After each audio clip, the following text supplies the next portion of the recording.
Hey y'all, I'm back and I'm gonna do a review on the Sunwarrior protein powders. I just got these three. I've been trying them out for like the past week and a half. And so I wanted to do a review of these. These powders aren't new, but they're new to me. I think they've been on the market for a while. I got these three flavors. So I wanted to try the original protein powders, but they didn't have any in the store I went to. They only had this one, and this is the Protein Warrior blend one. I guess I'll just do like a quick overview of the brand and what Sunwarrior is. Sunwarrior is a plant-based protein and superfood company, which is dedicated to providing the best vegan protein powders and supplements. It's completely free of gluten, GMOs, radiation, artificial flavors, artificial preservatives, artificial colors, soy, dairy, yeast, and wheat. So the main difference with this one, this is the Protein Warrior blend, is that they market it for the active warrior, and that's because this one has 6 grams of BCAAs per serving, and it also has MCTs. So the macro breakdown for these is pretty similar for each one, but when I go through them, I'll just show you the breakdown for each. Okay, so let's start with the chocolate one. So I'll put the macro breakdown here for it. So this one, I tried it in 3 different ways, and I did only 1 scoop, or maybe I did a scoop and a half. I think I did a scoop and a half serving in the waffles. And I did it the usual recipe I have for my waffles. I didn't add a binder though, so I didn't put applesauce or like a flax egg or something. I just wanted to see how it would do on its own. And the batter, it did take a little bit of a while for it to mix together. It was kind of clumpy, and then at the end, I noticed if I was waiting too long, it would soak up all the moisture and it would get kind of gummy, which is kind of weird. And I don't know if that has something to do because this has the BCAAs and the MCT oils in it. I didn't know if that had something to do with it, so I was a little nervous about cooking it. But when I did cook it, it came out perfect. Like that waffle got really crunchy on the outside, and when I'm making waffles with my other protein powders, I haven't had one come out crunchy yet, but this one did. And the waffle was really good. I thought it worked great with the waffle.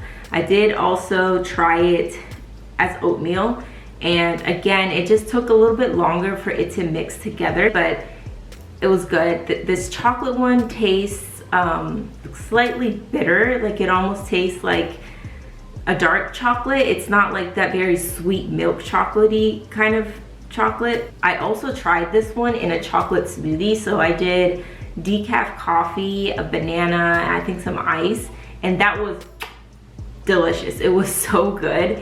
That was probably my favorite way that I tried this one. Oh, and I also tried this one and the vanilla one. I made like energy protein balls. And for that one, this chocolate one wasn't my favorite because I definitely tasted that bitterness in the protein ball, which it's okay.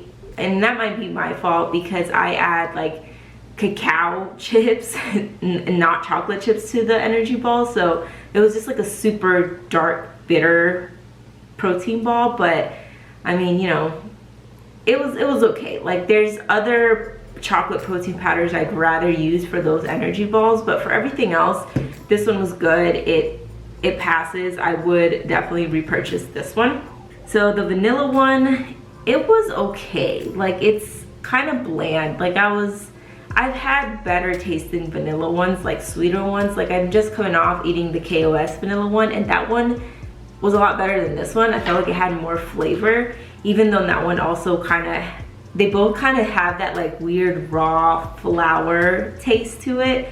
But when I eat it in my oatmeal, I add berries and peanut butter and stuff, so it kind of is fine. And I also have to add a little bit of artificial sweetener to this one when I'm making my oatmeal because it's very bland. And same thing, it's a little hard to mix it together with the oatmeal. It does still do that weird gooey glumpy thing. And the vanilla one was really good in the energy ball, which I was slightly surprised by. I thought this one would be nasty since it was kind of bland in the oatmeal, but it tasted really good. This energy ball, I did freeze-dried berries, and I think the freeze-dried berries, when you let them sit in there for a while, they kind of soak up the extra moisture from the energy ball, and it adds just an extra flavor to it, so that blandness of this protein powder kind of worked in its favor. I've also tried this with waffles and pancakes, and it works great. I think this one also cooks really well too. So the vanilla one,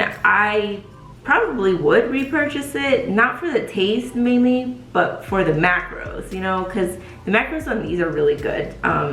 And because I can find them in store and I don't have to pay for shipping or anything, I probably would repurchase it. But honestly, I've had better tasting vanilla ones. So if you're really big on flavor, this one's like, it's okay.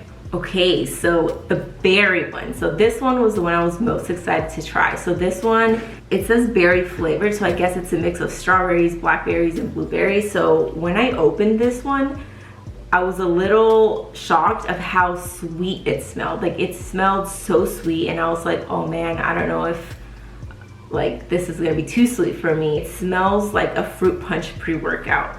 That's what it smelled like. And then I was like, like that's probably not gonna taste good. Like, I almost thought, when I see berry, for some reason I'm always thinking it's gonna taste like strawberry Nesquik, and none of them ever do, and this one doesn't. I did try it with just water as a protein shake, and it was really good. Like, I was really surprised. I thought it would be too sweet or weird tasting, but it was good. It mixed pretty well. It wasn't gritty. Like, I wasn't like chewing on it. So it was okay just with water.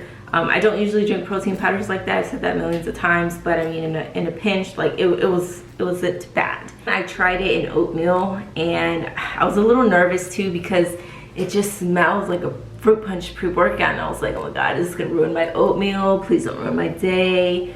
But I was surprised because it wasn't overpowering at all. Like, you had that like berry flavor to it, but it wasn't like, it didn't taste like a pre-workout when you mixed it in with the oatmeal. And then I also thought it would be too sweet, so I added peanut butter, and the peanut butter with the sweetness of this protein powder worked perfect. So would I repurchase this one? You know, maybe not, just because I'd rather try other protein powders and just play around with them. But again, the macros are really good on this one. This one I think is the only one that has less protein than the other two, but it's still pretty good, you know. So, you know, if I need to, I would, but I've just like trying a lot of other protein powders. So price wise for these, I got the 15 servings container, and that came out to about $23.99 each. They're about the same price as most protein powders. Would I repurchase these? You know, I really want to try their original protein one without the BCAAs and the MCTs, because honestly, to me, I'm not a big fan of BCAAs. Like, I don't honestly see any kind of effect that they have on me, and I think it's, for me at least, it's more of like a mental thing.